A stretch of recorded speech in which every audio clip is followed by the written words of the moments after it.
yourself a cold one. They strike 'em, huh? And listen to Ross Tucker break down the top college prospects on another tasty edition of The College Draft.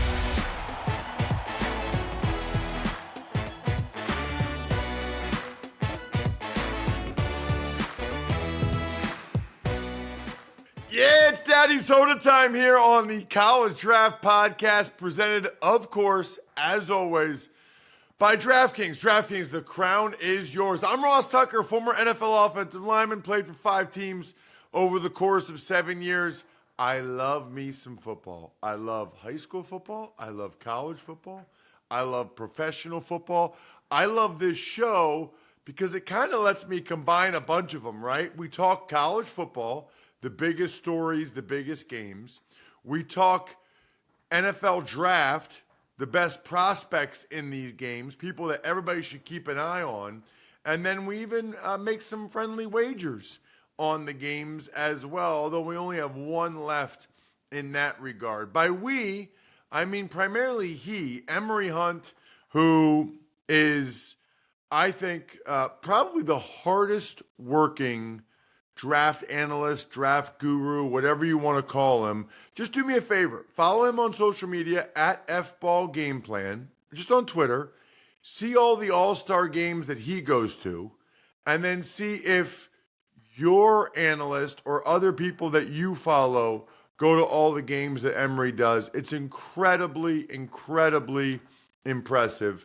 He started it with the Football Game Plan page on YouTube, which is why he's like so popular among college coaches. It's a very, very cool page. If you want to learn more about football, there's a reason why he's the czar of the playbook. It's the Football Game Plan on YouTube. We, by the way, are on YouTube as well. YouTube.com/Ross Tucker NFL. And listen, there's only 8 teams left in the NFL, which means 24 of your fan bases should have already gone to footballgameplan.com/2025 draft guide. I've got a buddy whose son loves the draft. I am buying a draft guide this year for my buddy's son because he will read every page of it, which is almost impossible because it's like 1,000 pages. Footballgameplan.com/2025 draft guide. You know why you need it, by the way? Because you might be calling a playoff game and the guards for the Packers might be Travis Glover from Georgia State and Kadeem Telfort from UAB, and nobody else knows anything about them except for me because I get Emory's draft guide every year. Footballgameplan.com/2025 draft guide. We will hopefully have time at the end of the show to get into some of our scouting lessons from the weekend that was in the NFL postseason. One of my favorite things we do. Next week, we'll definitely have a lot of scouting lessons from the divisional round, and we'll break down some of the top players in the national championship game. We'll have a little bit more time, although the game's Monday night, so it'll be a quick turnaround for you guys to make sure you're listening or watching. So you got to subscribe. I'm Ross Tucker, played for a while. Now I'm a broadcaster, entrepreneur, whatever, at Ross Tucker NFL on social media. We are at Ross Tucker Pod. And by the way, you can ask Emory questions on this show if you'd like. If you have a question about a specific prospect, Emory probably knows him. Just rate and review the show or take advantage of any of our sponsors, then email me, ross@rosstucker.com. Emory, let's dive into last week. Looks like you were 2-3 for the week with your bets. You were all over the Montana State, North Dakota State over 56.5. Ended up being 67. North Dakota State won 35-32. That game was awesome. Shout out to J.J. Watt for posting, hey, this game is awesome. Montana State dug themselves too big of a hole. They were not able to come back.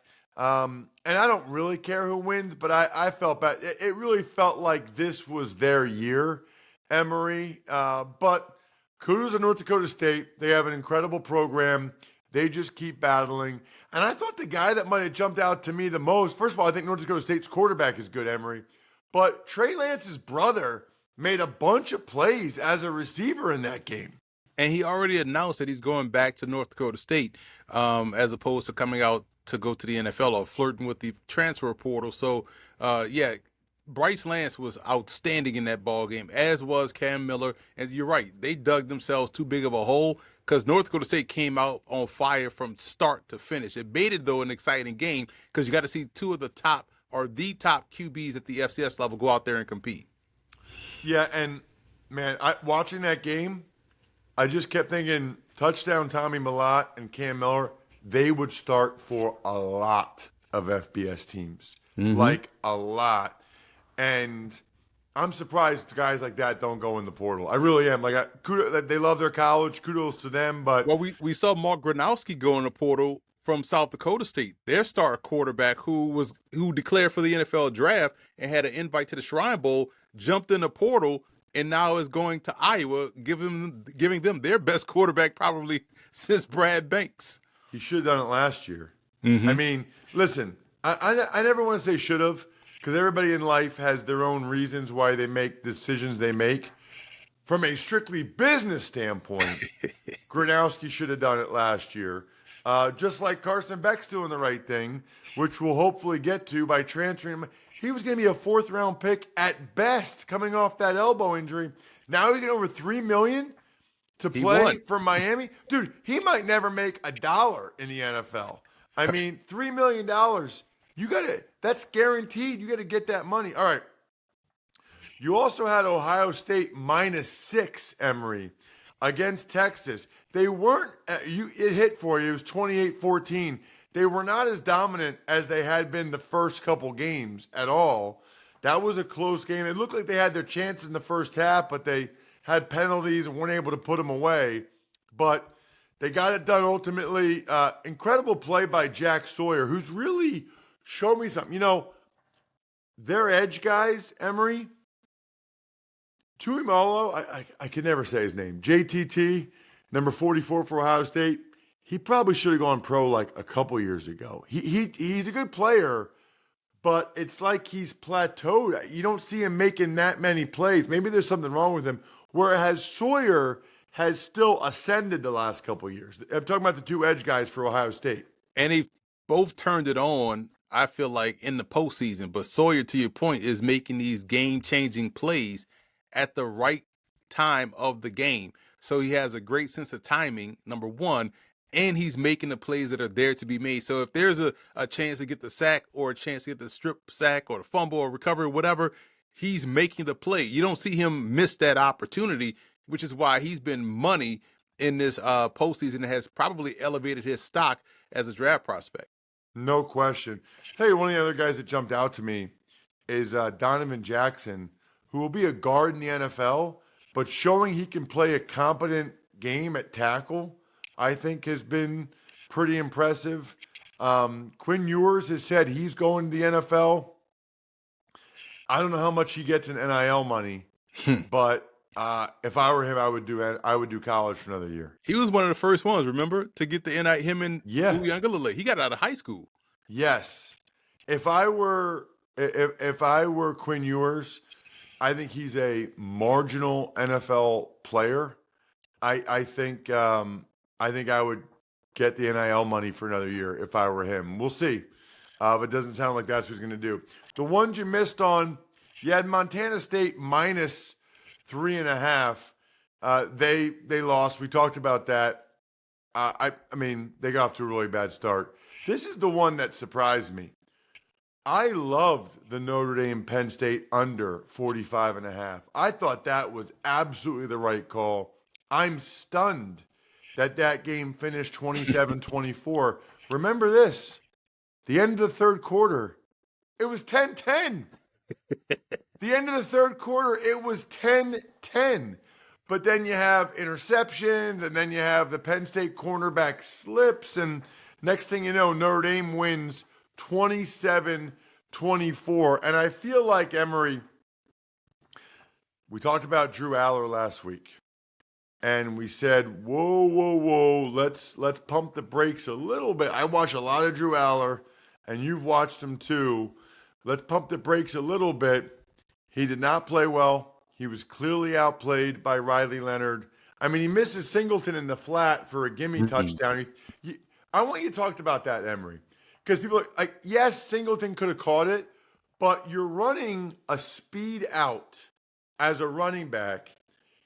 Is it fair to say throwing the ball at your back hip is like the worst place you can throw it? It's the worst place, man, because to your point, a speed out is a man beater, which means you want to put it out in front and you don't have time to make any type of adjustment because you're running full speed. If it was a swing route, that's a zone route. So you have time to reach back or reach up and grab a ball that may not be as accurate. So it was a bad placed throw, a badly placed throw for Singleton, who's running full speed toward the pylon, trying to catch and just run. And so, he could have caught it, but he probably would have fell out a yard short or probably would have hurt himself. He could have made the catch technically, but you want to put that out in front or put it on him to where he doesn't have to make as much of a movement or movements while he's running full speed in one direction. So that's the difference between a speed out versus a swing route, or a flare versus a swing. And that's the difference, man, or flat versus a flare. So, those little nuances is what you mark down as a scout when you're watching the game and say, hey, is this on the back or is this on the quarterback? You probably give both a minus, but it's more so a minus for the QB for the badly placed ball. Yeah, and then the interception was obviously disastrous to end the game. I mean, just as bad as it gets. I do not think he'll be turning pro after that game. Certainly not the momentum that he was talking about or looking for. Riley Leonard's interesting. We both talked about it last week, Emory. We both liked Notre Dame to win by a field goal, and we both said Riley Leonard's rushing was going to be the difference in the game, and it was, I thought. I mean, he made some good throws too, but he ran for a couple first downs, scrambles, in short yardage. He was able to pick up first downs. I mean, I would say 4 to 6 first downs with his legs, just off the top of my head.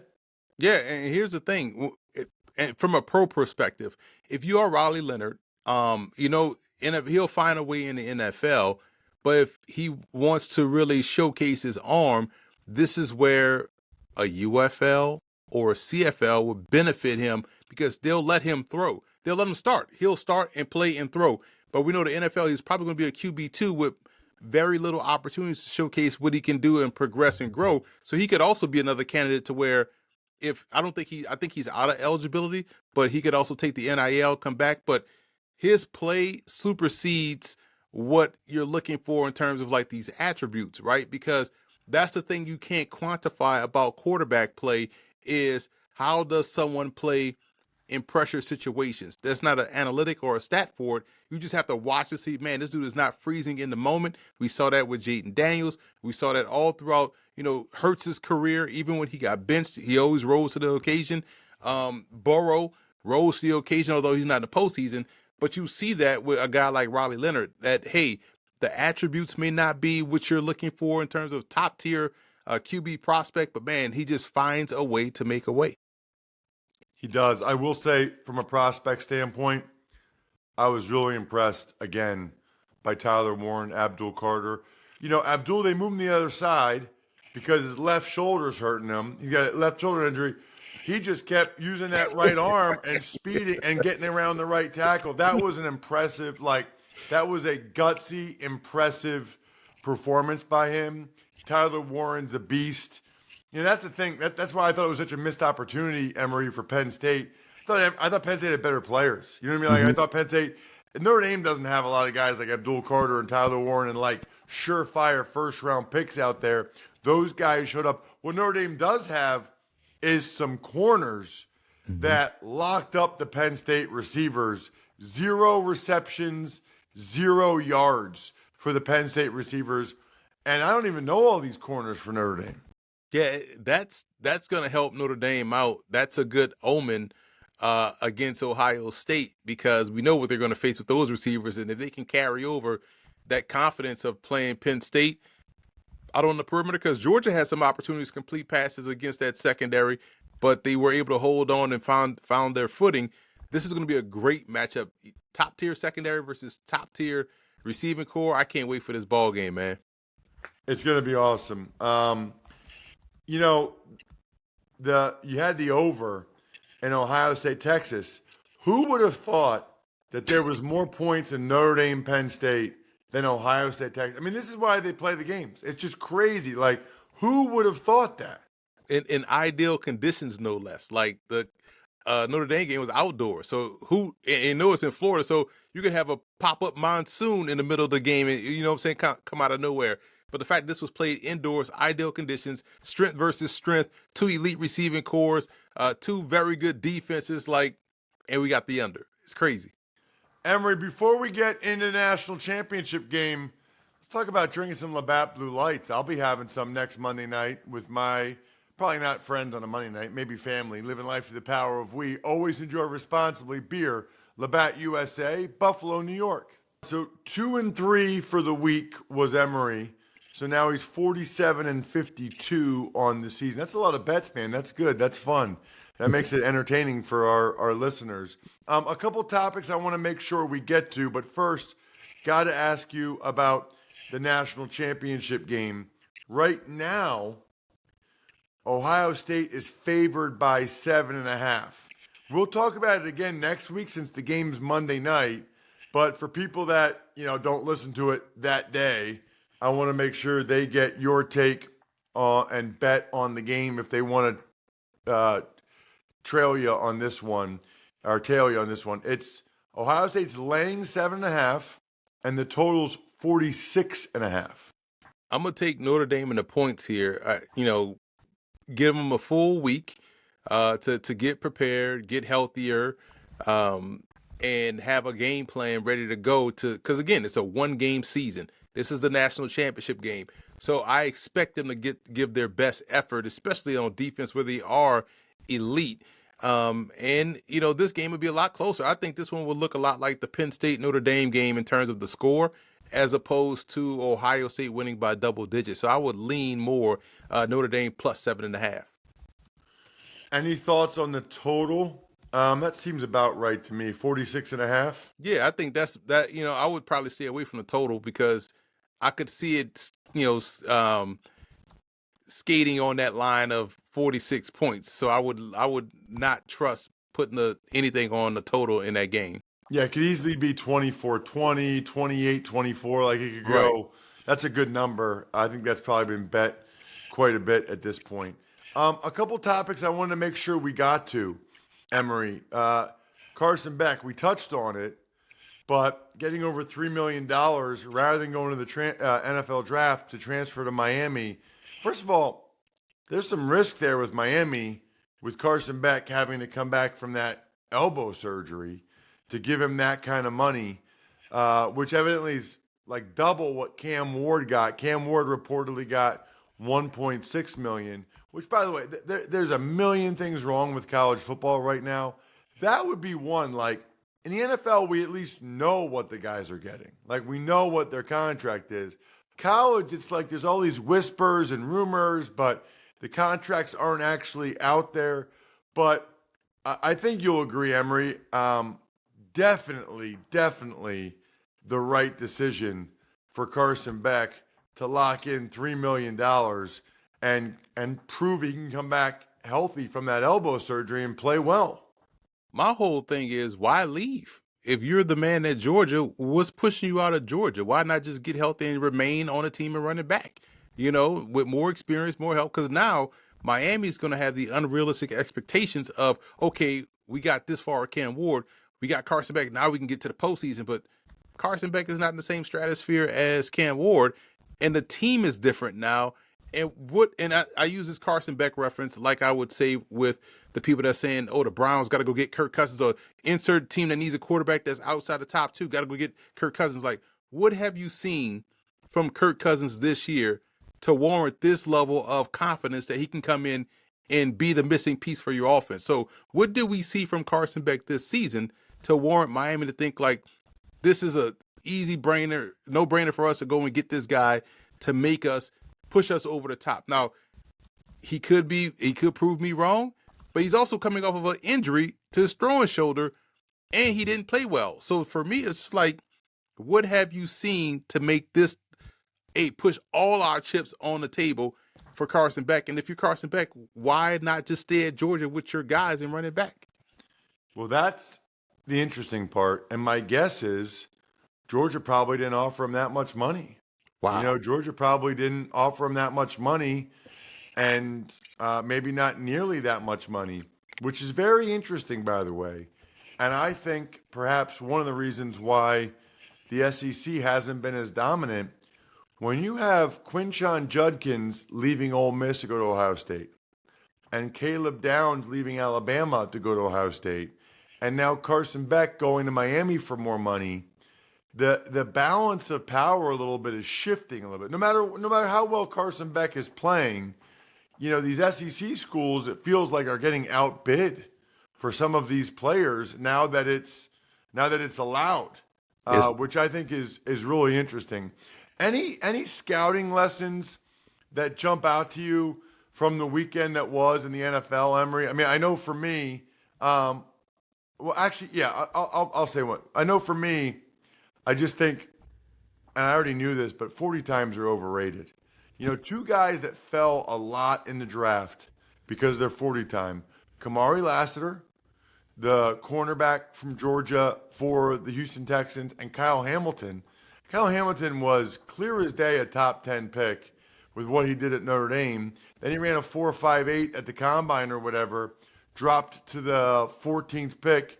He's a fantastic player. He's a fantastic player. Lassiter's a fantastic player. Emory, nobody gets in a three-point stance. None of these guys get in a sprinter stance before they start a play. How fast are you on the field? I'll go by GPS more than I'll go by the 40 time at the combine. And 9 times out of 10, Ross, if you're shocked by what a guy runs in the 40, that means he didn't play up to that or outplayed that on film. So when we're shocked at 4.5, like, oh, wow, he ran a 4.5 because he plays 4.3. If we're shocked at a 4.3, we're like, oh, wow, he plays 4.5. That's all that is for me, and I'm pretty sure it's for you too. My biggest takeaway is how folks talk about the quarterback position, but they always miss the guys that don't fold in the clutch, and that's how you get great value. We may be looking at how tall a guy is, how fast he is, how strong of an arm he is, but we're missing how guys perform in critical situations. Jaden Daniels at Arizona State, Jaden Daniels at LSU, Jalen Hurts, Alabama, Jalen Hurts, Oklahoma, Lamar Jackson at Louisville, despite not having guys that he played with, skill guys that played in the NFL, and he had Louisville top 5. So when you're watching those guys play and playing above, the situation, or when the situation gets tight, hey, this is a need to have it situation, and they're always excelling. That's number one. Number two, people underestimate how development can happen. Case in point, Zion McCollum had a high grade on when he was coming out of Sam Houston, and he goes to Tampa. I just automatically assume, okay, yeah, he was a great corner at Sam Houston. He's going to start, but not understanding Todd Bowles' scheme and patience in developing. So now when we didn't see him as much as a rookie, but then he got acclimated to the system, got a little bit, smooth out some rough edges, and has been a bona fide player for these dudes right now. So this is a year 2. So when scouts are evaluating guys, it's not necessarily about year 1. It's about his career or his tenure or his contract with this initial team. In Zion McCollum's development, we saw that play out and manifest itself. We've seen it with Kenneth Gainwell and how he's become a fixture for the Philadelphia Eagles. Those things matter when you're scouting. It may not be about the year 1 projection. It's about year 2, year 3 down the line. Got about a minute, Emory. Give me an update on the All-Star circuit and what you're up to, what's next, and any guy that's jumped out to you so far. Well, we only got a minute, so we can't really get into it, but I will say I was at the Hula Bowl and the College Gridiron Showcase. This week, I'll be at the Tropical Bowl, and then next week, we can give you a recap of all 3 of those games, because these are the games leading up to the Shrine and Senior. But there was a lot of talent, Ross, a lot going on both sides. Guys from Canada impressing tremendously. So I can't wait to see what's going on. And I'll be calling the Tropical Bowl on Sunday. So I can't wait to get down there to Orlando again. It's back and forth to Orlando, back and forth to Texas for this All-Star game circuit. But it's the time of year that we live for. I love it. Next week, we'll give you the prospects to watch in the national championship game, some Marcus Freeman talk, what we learned from divisional round NFL, as well as get a recap from the first 3 All-Star games for Emory. Check him out on social media at FBall Game Plan. I'm at Ross Tucker NFL. We are at Ross Tucker Pod. The keg is kicked. We are all tapped out. Thanks for tuning in to College Draft. Make sure to also check out the Ross Tucker Football Podcast, Even Money, and Fantasy Feast, all on the DraftKings Network, YouTube, or subscribe to the podcast on your favorite platform.